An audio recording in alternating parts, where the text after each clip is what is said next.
যারা বোকারি করে আর যারা প্রমোটিং করে তারা দেখুন সব খবর রাখে। আমার পিতৃপুরুষের জমি যদি কোথাও থাকে, আমার কাছে যদি খবর না থাকে, তাদের কাছে থাকে। এটা হচ্ছে শুধু পার্টি অফিস ভাঙেনি, এটা কি বলবো, এই মানুষের বাদিকটায় পুরো বুলডোজার চালিয়েছে। শাসক দলের পার্টি অফিসে বুলডোজার, মানে এই ঘটনা তো মানে এখানেই বিকে পালেই বোধহয় এ ধরনের ঘটনা চোখে পড়েছে সাধারণ মানুষ। বিভিন্ন জায়গায় জলাজমি বুঝিয়ে হাই রাইজ তৈরির ঘটনা চোখে আঙ্গুল দিয়ে দেখার মতো। আনন্দপুরের ঘটনা কিন্তু তার একেবারে উৎকৃষ্ট উদাহরণ বলাই যায়।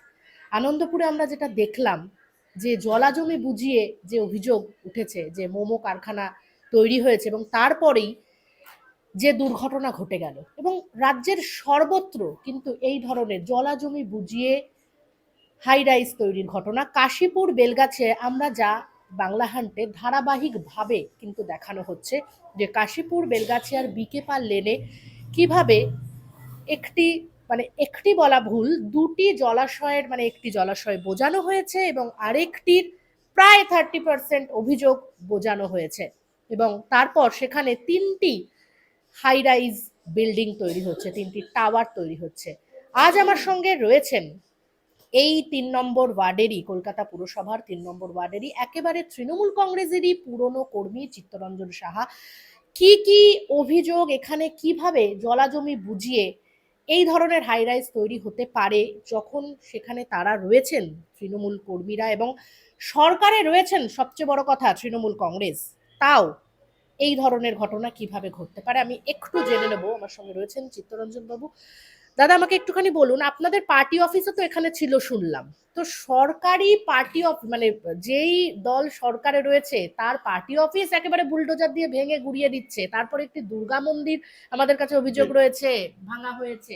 তা এটা হচ্ছে শুধু পার্টি অফিস ভাঙেনি, এটা কি বলবো, এই মানুষের বাদিকটায় পুরো বুলডোজার চালিয়েছে। এখানে পুকুরের জলাশয় যেটা বললেন, ওখানে দুটো জলাশয় ছিল। একটা হচ্ছে শিব মন্দিরের লাগোয়া একটা, সেটা ছোট জলাশয় ছিল, কিন্তু নাই নাই করে ওটা কি বলবো 30 ফুট বাই 30 ফুট এরিয়া নিয়েছিল। আর এখন যেটা আছে সেটা 30% সামনের দিকে ভেঙে তারপরে এরা 30% এই কারণে বলছি, ওখানে কলকাতা কর্পোরেশন মানে আমরা যখন সরকারে আসি, টিএমসি যখন সরকারে আসে, তখন আমাদের এখানে এমএলএ ছিল শ্রীমতী মালা শাহ, আর কাউন্সিলর ছিলেন বরেন্দ্র কুমার বোস মানে শিবুদা। তারা ঠিক করলে এই জায়গাগুলোকে ডেভেলপ করবে বললে মাঠটা কার, জমিটা কার, এটার কোনো আইডেন্টিফাই করা যায়নি। তা ওরা তখন কেউ এসে এখানে নিজের অস্তিত্ব জানায়নি। না না না না না না, এটা কেউ কোনদিন এসে অস্তিত্ব জাহির করে। হঠাৎ করে প্রমোটার জমিটা কিনে নিল কিভাবে, এটা কি করে, কার থেকেই বা কিনলো জমিটা? এবার ব্যাপারটা হচ্ছে কার থেকে কিনলো। যারা বোকারি করে আর যারা প্রমোটিং করে তারা দেখুন সব খবর রাখে। আমার পিতৃপুরুষের জমি যদি কোথাও থাকে, আমার কাছে যদি খবর না থাকে, তাদের কাছে থাকে। আমরা অন্তত আমি অস্বীকার করতে পারবো না। তা সেইভাবে এরা খবর পেয়েছে বা কিনেছে। জমিটা একজনার ছিলই, এ তো আর না যে জমিটা টপকিয়ে পড়ে গেল। জমি একজনের ছিল, সরকারের যখন না তখন ওর মালিকানা ছিল। তা যারা কিনেছে তাদের সঙ্গে যারা যোগাযোগ করে দিয়েছে, তারা খোঁজ খবর নিয়ে এরা কিনেছে। কিন্তু এরা যখন নিয়েছে তখন কিন্তু এরা পাড়ায় আসেনি, লোকালে আসেনি যে জমিটা আমরা নিচ্ছি, জমিটা কি অবস্থায় আছে। তারা হয়তো গাড়ি করে গেছে, গাড়ি করে বেরিয়ে গেছে। তা কলকাতা কর্পোরেশনের একটা রুল আছে যে যে কোনো জায়গায় টাকা ডেভেলপ করতে গেলে যদি বাধা আসে, তখন তারা সেই প্রসেসে গেছে।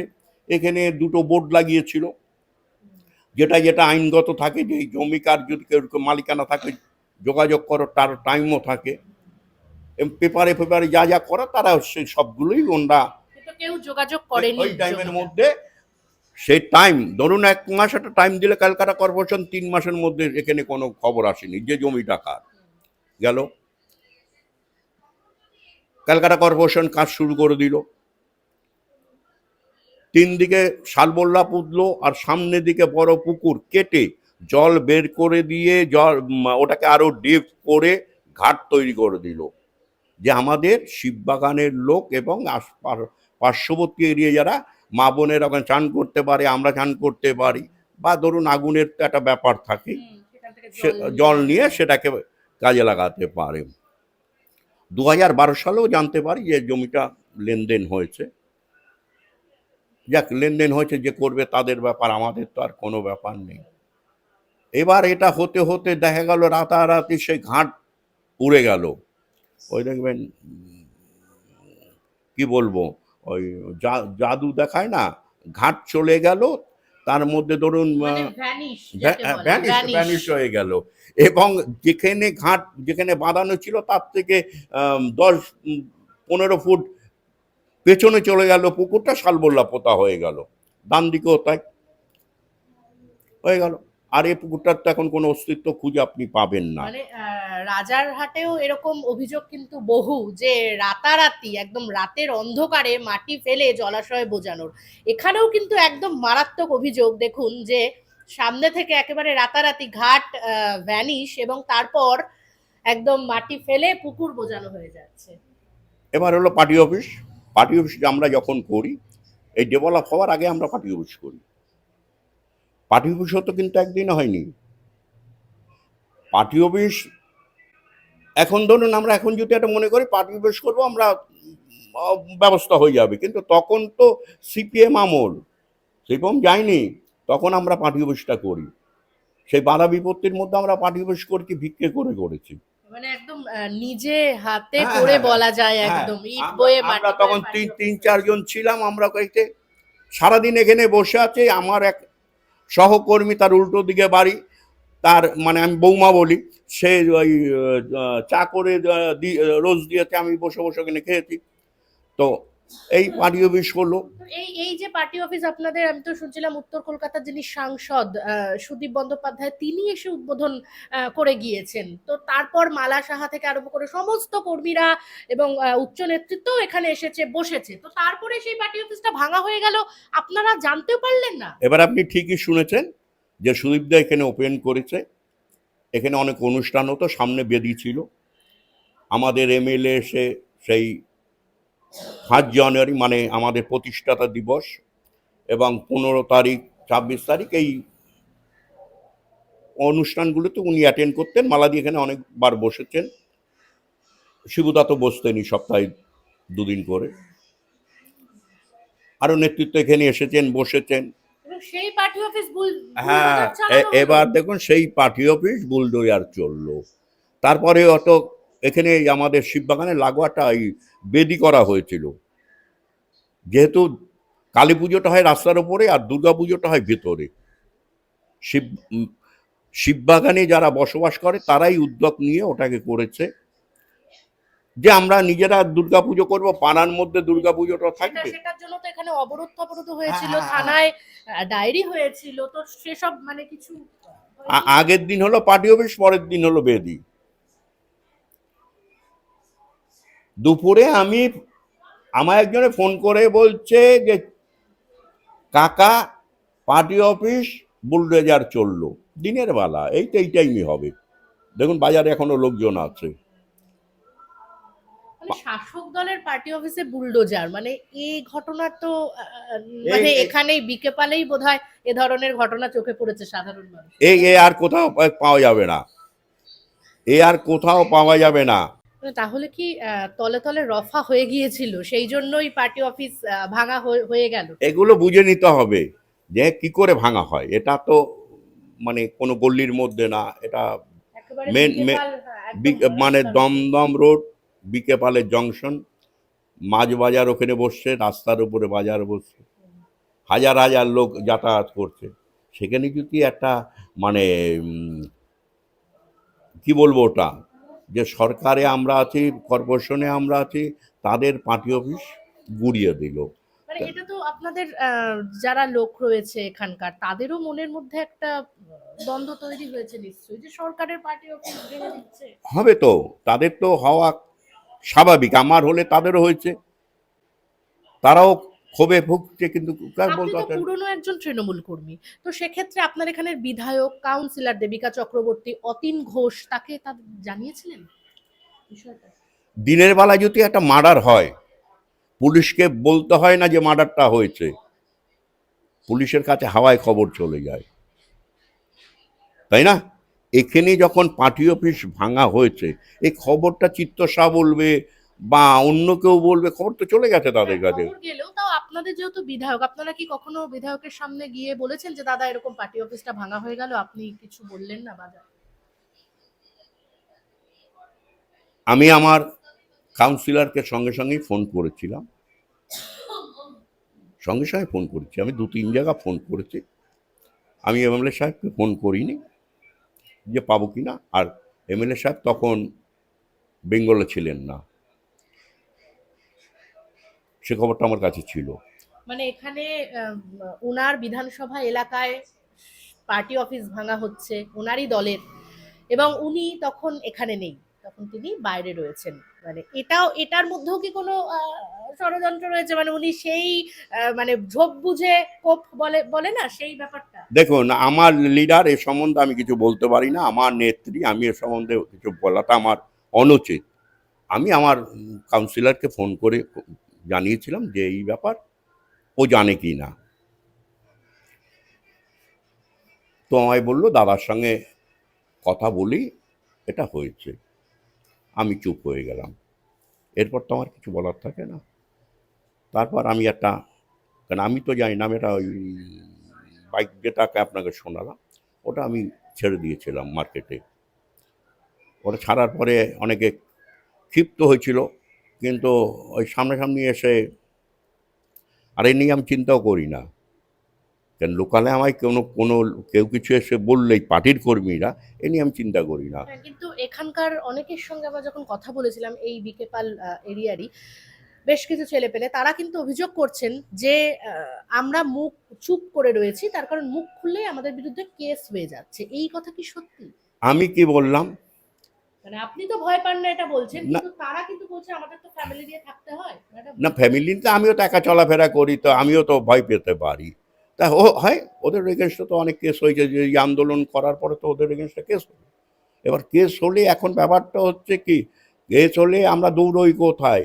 কাউন্সিলর এমএলএদের কাছে তো দৌড়তে হবে, যে দাদা দিদি আমাদের এসে। এখন এই কতগুলো জিনিস আছে, হয়তো সেটাকে মেনে নেওয়া যায় না বা হয়নি। আর সত্যি কথা বলতে কি, এখানে থেকে এগুলো করতে গেলে, এগুলো গ্রামগঞ্জে হয়, একটা পেটো মারলে আর একটা পেটো মারা যায়, শহরে এটা হয় না। কিন্তু এখানকার যারা স্থানীয় মানে রয়েছে তারা তো এই অভিযোগ করেছে, কিন্তু আহ, দেবিকা চক্রবর্তী 3 নম্বর ওয়ার্ডের কাউন্সিলর এবং অতীন ঘোষ এই এলাকার বিধায়ক কাশীপুর বেলগাছিয়া, তারা কিন্তু দুজনেই একই সুরে বলছেন যে আমাদের কাছে কেন কেউ এসে অভিযোগ জানায়নি, আমাদের কাছে তো একটাও লিখিত অভিযোগ নেই, তাহলে হয়তো যেতাম, তাহলে হয়তো ব্যাপারটা ভেবে দেখতাম। এই ধরনের কথা কি মানে আশা করা যায়? এটা আমি আশা করি না, এগুলো আমি আশা করি না, এগুলো আশা করব কেন, তাই না? মানে জানালেই অ্যাকশন হতো, নালে অ্যাকশন হবে না, এটা কোনো যুক্তিসঙ্গত কথা?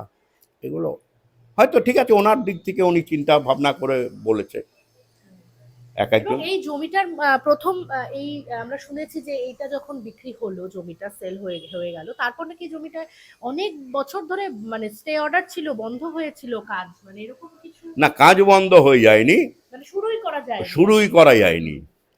এই জমিতে এরা আসতে পারেনি, যে কোন কারণবশত এই জমিতে এরা আসতে পারেনি। কারণ এরা যে ভুলটা করেছে, এরা কিন্তু রিয়েলাইজ পরে করেছে। কেন, একটা জমি কিনতে গেলে আগে লোকালি যারা থাকে, মানে যে বসতি যারা আছে, তাদের একটা করে নোটিশ দিতে হয় যে ভাই এই জমিটা আমরা কিনবো। আমি যতটুকু শুনেছি বা বুঝি, আমি একটা সম্পত্তি কিনবো, সেই সম্পত্তিতে লিগাল হোক, জবরদখল হোক, যে যারাই বসবাস করছে, তারা তো পূর্বপুরুষ ধরে বসবাস করছে, তা বসবাস যখন করছে, তাদের একটা করে তো তাদের সঙ্গে এসে তো বলবে তো এই যে সম্পত্তিটা আমরা কিনবো, তোমাদের মতামত কি। অতএব ব্যাপারটা হচ্ছে কি, তারপরে কিনে এসে ঢুকতে হয়তো সেই ভরসাটা পাইনি। এবার তারা কি ভেবেছে যে টাকার মাল তো আমি চারানায় পেয়ে যাচ্ছি, কিনে নিয়ে আর চারানা আমরা খরচা করব, তার মানেও আবার আটানা আমার এমনি প্রফিট হলো, তারপরে কি বিল্ডিং হবে কিনা পরে দেখা যাবে। এই এলাকার পুরনো তৃণমূল কর্মী যে চিত্তরঞ্জন সাহা, তিনি যেটা জানালেন যে এখান থেকে দেখুন এই জায়গাটা পুরোটা এখন ঘেরা হয়ে গেছে। এখানে কিন্তু তৃণমূলের পার্টি অফিসটা ছিল এবং একটা বিশাল জায়গা ভেতরে ভেতরে এখন তো যাওয়া যাবে না, কারণ এখানে সিকিউরিটি রয়েছে পাহারায়, এবং পুরো জায়গাটা দেখুন, আমি যদি একটু দেখানোর চেষ্টা করি, পুরো জায়গাটা কিন্তু ঘেরা হয়ে গেছে।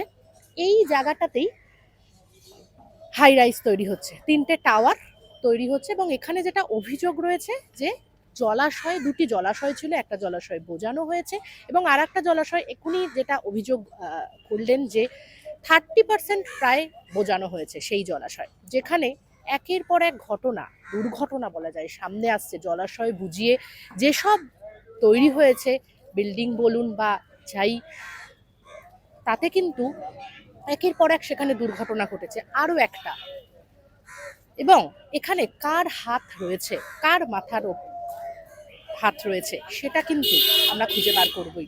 ধারাবাহিকভাবে এই সিরিজ আমরা চালাবো এই পালের ওপরে যে এই হাইরাইজটা তৈরি হচ্ছে তার। ক্যামেরায় মহিমার সঙ্গে নিবেদিতা, বাংলা হান্ট, কলকাতা।